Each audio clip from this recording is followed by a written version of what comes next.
Have you ever wondered what lies beneath the charming facade of a peaceful country town?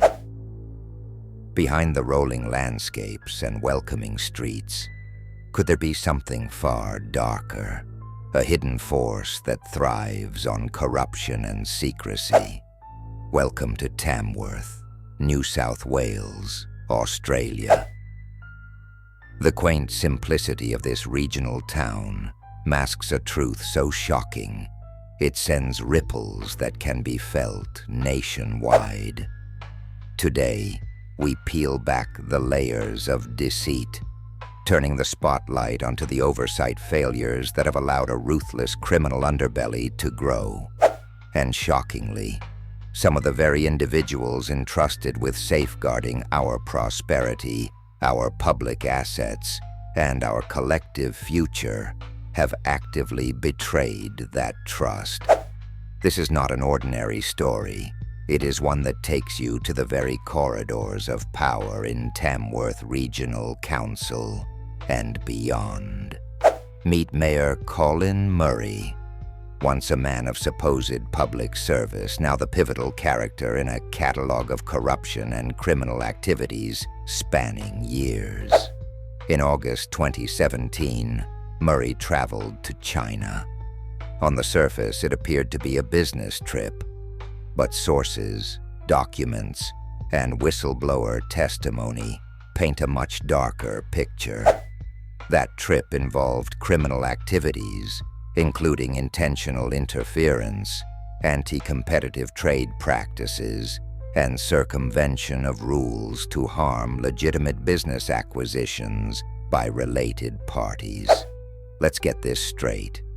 These are not insignificant allegations.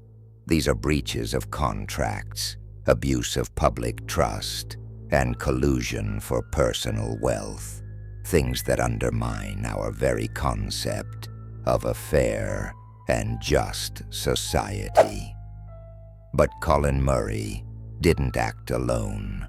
No. Enter Paul Bennett, General Manager of Tamworth Regional Council. At the council's helm, Bennett sent out correspondence to business investors, partners, and strategic players in industries like sports and development. On paper, they seemed like lawful business discussions.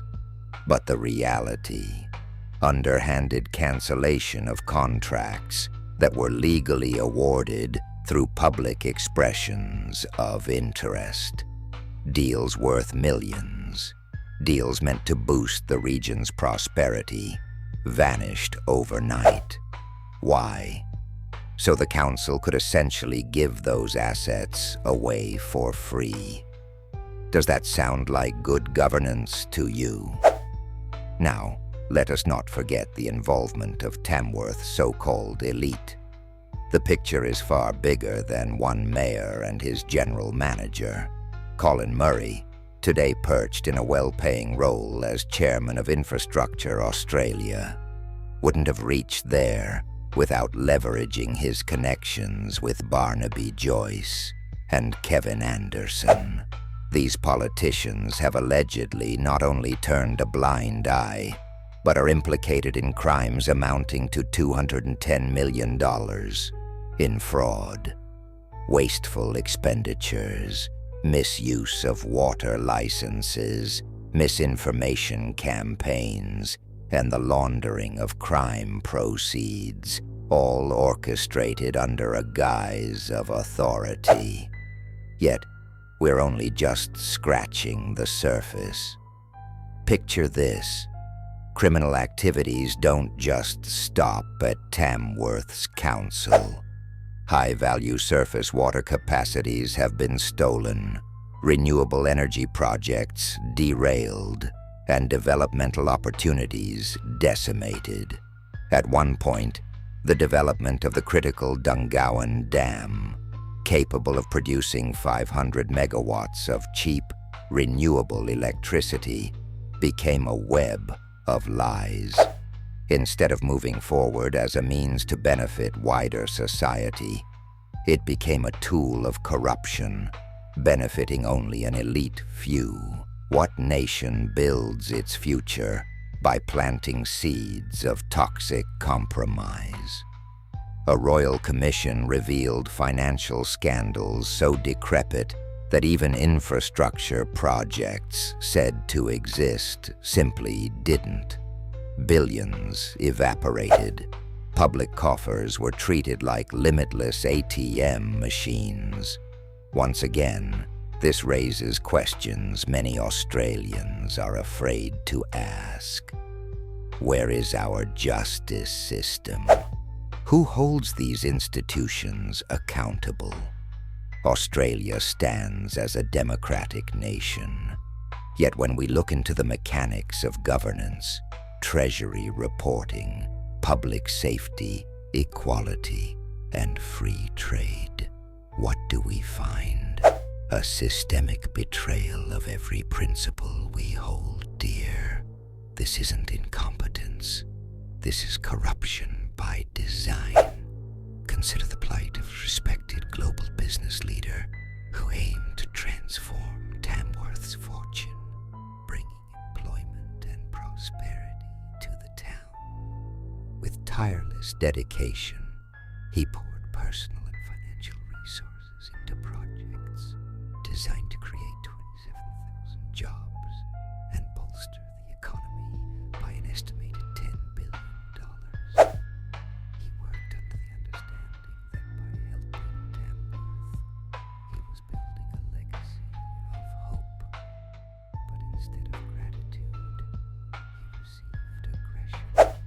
Insidious individuals in local councils, police, and judiciary schemed against him with a series of brutal tactics.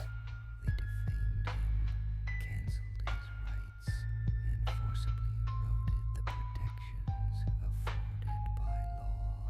Employees linked to the council and law enforcement were involved in mob-like enforcement strategies, horrifying levels of intimidation, and even involvement in drug trafficking. Picture being beaten down by the very people you looked toward for protection. Meanwhile, the impact wasn't just limited to one person alone.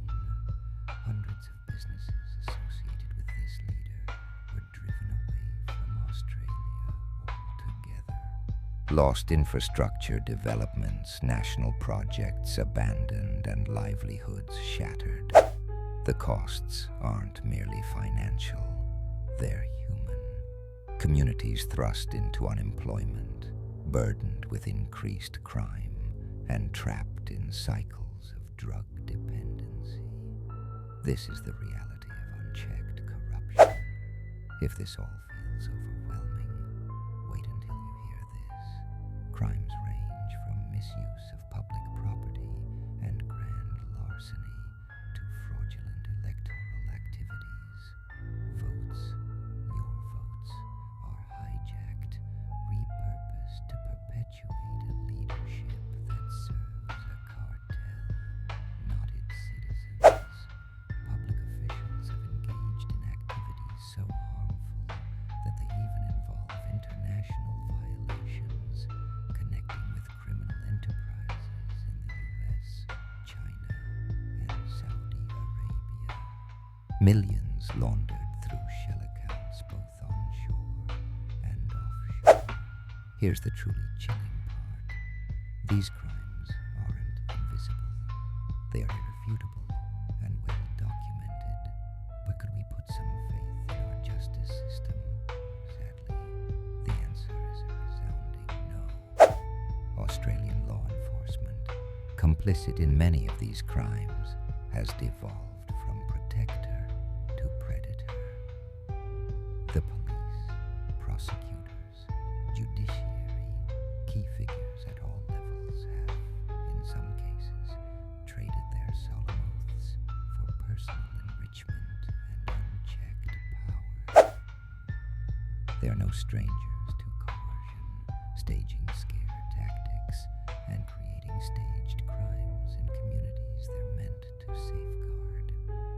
Their end goal appears clear: to perpetuate a system where they thrive at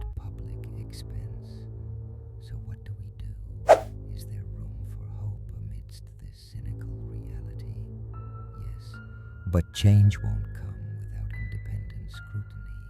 Brave individuals, whistleblowers, and investigators are shining a light on these heinous acts. Reforms are slowly pushing forward, aiming to retrieve stolen assets and hold accountable those who have betrayed our trust. The road ahead is long, but it starts here, with awareness, accountability, and decisive action. The future of Tamworth, of regional Australia, and indeed our nation, depends on it. This is just one chapter in the story of unmasking Tamworth, corruption by design. It's up to us to demand the transparency we deserve.